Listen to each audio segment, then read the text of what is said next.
Well, welcome back to part 2, the rise and clash of ideologies.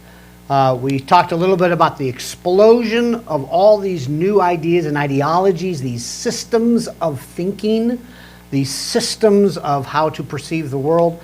And so now I want to go into, well, what's fueling all this? So let's get into what's fueling all this.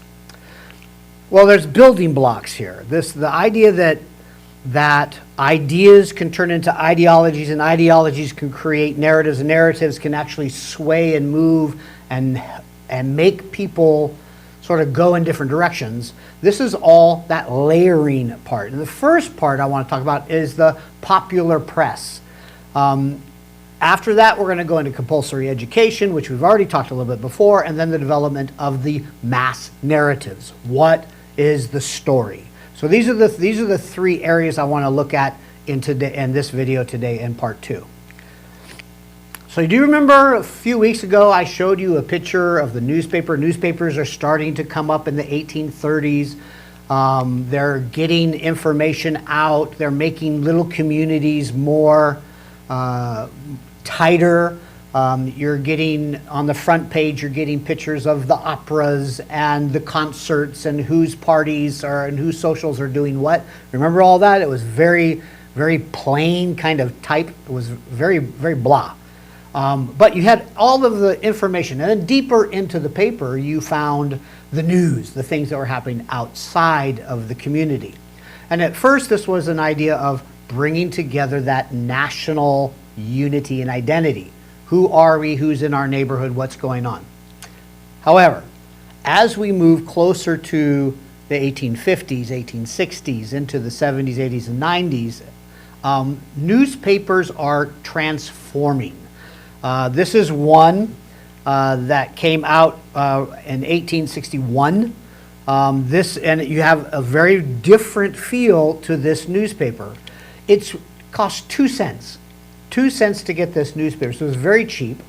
And notice that you now have bold headlines, things that are drawing your attention to certain stories, certain events. You have engraving that is going on that can put images and cartoons and things of that sort into the newspapers. And so there's a lot of information that is coming into. And notice that the front page is not all about the local guy anymore. It's more national. It's more bigger picture. It's what's going on in our nation. So the major stories are now up front, and all of the parties and the social stuff is further in the papers now. Here's another one from closer to the end of the 1800s. Look how much different the newspaper is now. Now you have big headlines, just as you did before, but you have much, much more grabbing your attention. Destruction of the warship Maine was the work of an enemy. Assistant Secretary Roosevelt convinced the explosion of the warship was not an accident.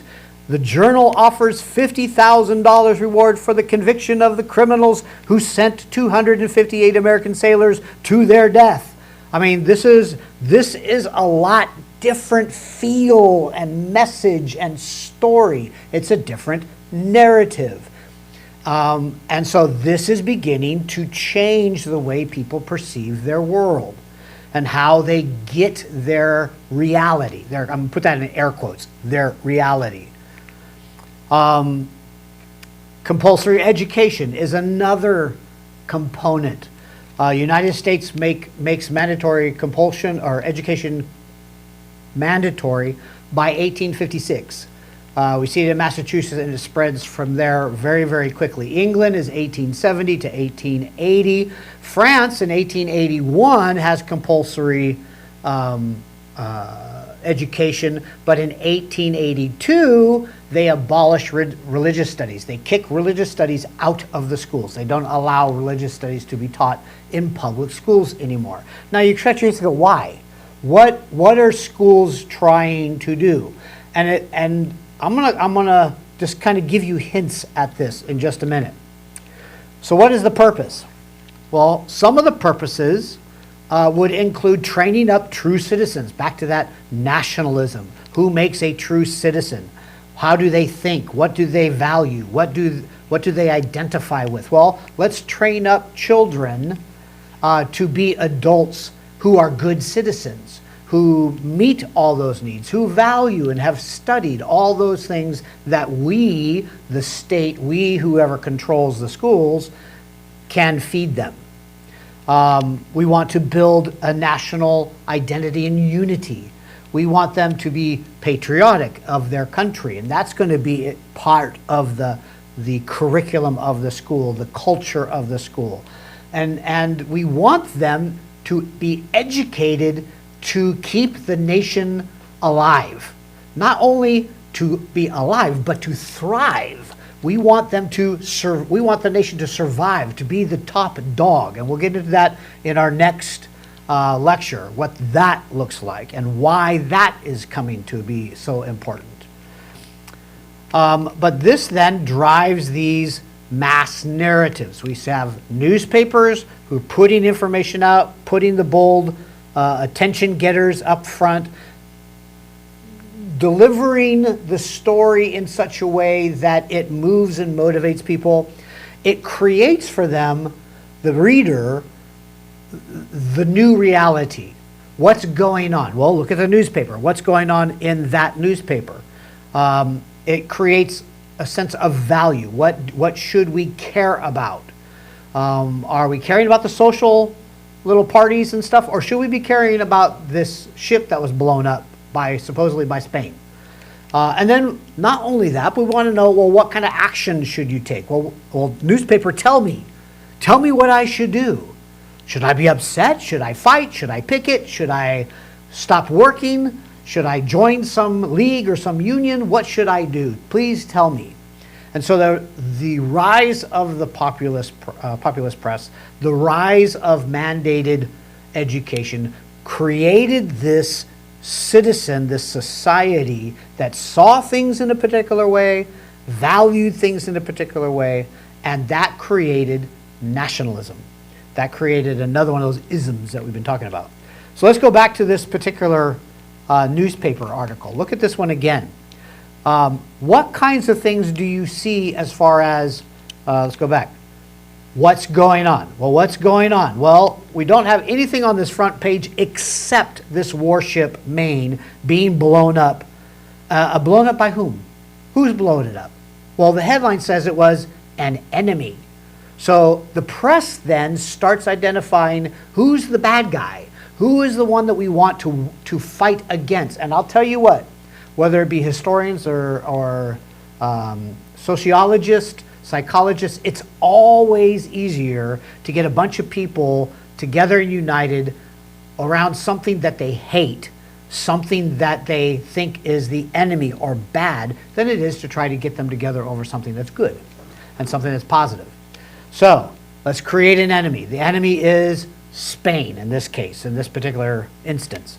And so the motto of who controls the narrative controls the people starts to bubble up. And in this time frame, a new catchphrase comes up, the fourth estate. In the United States, I think it was called the fourth power. It might be called the fourth branch. We have three branches of government in the United States: executive, legislative, and the judicial. But the press became sort of like this fourth branch. They became so powerful that they could sway politics and society and really found themselves to be incredibly powerful force when it came to moving politics, moving society, moving economics, whatever. There's a lot in this particular newspaper now at this point. Who destroyed the Maine? Can you hear all the different points? Can you hear what's going on? Can you see where they're kind of pointing you to what should you care about? What should you do? Find them. Find these people. Hate Spain. Well, you might think, okay, well, that can't really be sustainable and everybody stay on the same page. And it's not. You can't sustain that kind of thing. People are going to divide. There may be people who really, really love Spain. They don't see Spain as an enemy. And so you end up with people that are kind of splitting off of these initial new isms. And liberalism does splinter at this time, and they call it sectarian liberalism. It means sect, it's a section. This group of liberals and this group of liberals. They're very different. So the liberal, the regular liberal, would have these particular values. They were very much pro-business, free trade, pro-nation state. Depending, they like the nation to be strong. We want that sense of unity and identity. But, of course, you don't want to be oppressed by the nation. You don't want to be put down or regulated by the nation. They were at the first very pro-corporations, big business that was good for trade, good for the markets, good for the people that they hired and got work for. Later on, there was a shift away from that, where they started to begin to see big corporations as monopolies, as in gigantic tentacled octopus and things like that oppress and do not allow for free trade and free markets. Push out the little guy. They were very much against priestcraft or protectionism. Priestcraft is kind of a coined term at that point, meaning the meddling of the church, the oppressiveness of the church. They were very much against that. Very much against protectivism. Don't put up a bunch of tariffs that say I can't buy from wherever I want and that I have to buy from the nation that I'm living in. Don't do that, like the Corn Laws. The other one was a different kind of liberal, a different kind of liberalism, and this was the socialist or the social democrat. They were free-thinking. They were also anti-clerical, but they were group-minded instead of individual-minded. For instance, they would focus on the factory worker. What would be best? What rights? What things need to be done for the factory worker as a group, as a whole? And it was very materialistic in its sense that it wasn't about some fluffy little philosophical idea. They wanted tangible, touchy, real-world results. They wanted higher wages, that they could buy food. They wanted better working conditions, et cetera, et cetera. This was the kind of materialism that sort of emerged out of this socialism or social democrat kind of mentality. And of course, Karl Marx rises up during this time. He's all shaking, yay, at this time for his ideas of Marxism. The Communist Manifesto is kind of brought up during this time. And we'll find out in later videos, this is going to be it's going to explode, it's going to grow. He was a German. He lived in England when all of the factories and everything was going crazy. Industrial Revolution was the strongest in England, so you would think that his ideas would really bloom there. They don't.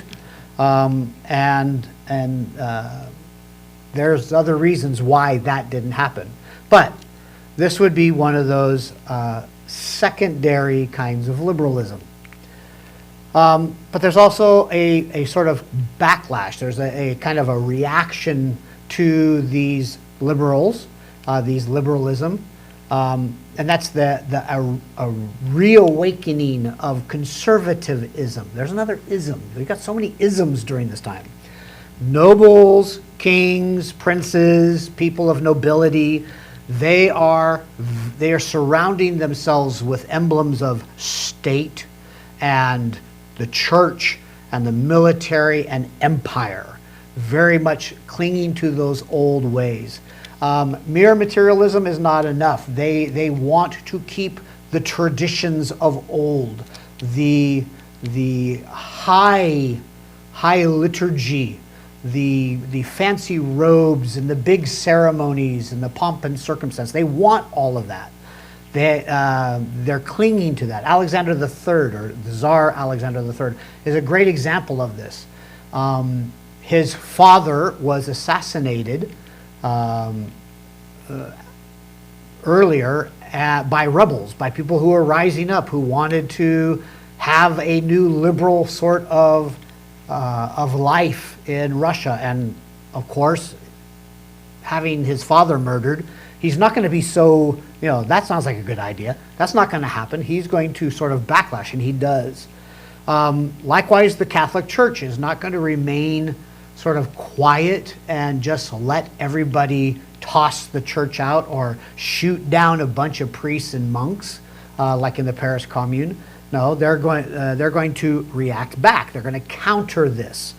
And Pope Leo the 13th, he's one of the ones that rises up. He sees this as an opportunity for the church to sort of embrace the working class, find a way to help the working class, advocate for the working class, come alongside the working class to help better them. And this sort of social Catholicism is social democracy is still a thing today. There is a party in Germany that is part of this social democracy party, and it carries on even to this day. So that's it for the rise and how it got to be.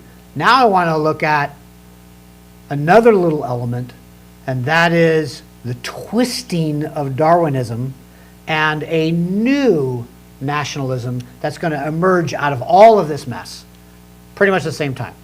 And that's where we're going to go next in video number 3.